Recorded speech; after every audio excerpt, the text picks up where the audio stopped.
Oh, lambatlah ambil makanan. Kau net cepat sikit. Bang. Alamak, tak apa. Itu kan nak meja. Kau ni dah lah nerd muka kau. Saya tak tahu. Saya tadi nak ambil.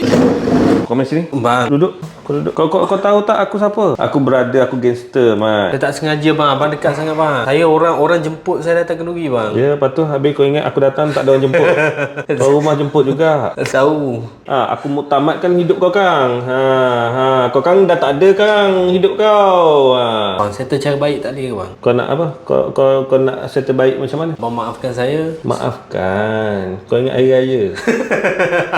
Kau ada nampak kita hari raya ke? Kita kenduri. Lepas tu abang, saya minta maaf bang. Tak ada apa. Baju ni pun abang beli murah-murah je. Abang nak ajar awak macam mana untuk mudah hidup akan datang. Contoh kotoran-kotoran degil macam ni kan, ada sos, ada kari kan, susah hilang betul baju putih, betul? Susah bang. Kena baju baru jadi saya bersalah. Abang ajar kau.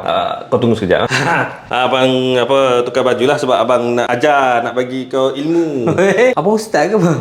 Tak, ni memang pakaian hari-hari lah. Cuma ni baju baru kenduri. Oh, okey. Kau tolong pegang sekejap. Jadi sabu badang. Oh. Ini gangster. Badang. Aduh, saya salah faham tadi. Salah faham. Saya takut bang. Ni masukkan saja sabu badang satu. Satu skop. Satu skop. Lepas tu tinggal dalam 2 jam macam tu. Nanti akan dapat baju baru. Jom kita ngopi dulu. So dah 2 jam. Bersih lah bang. Inilah kebersihan muktamad.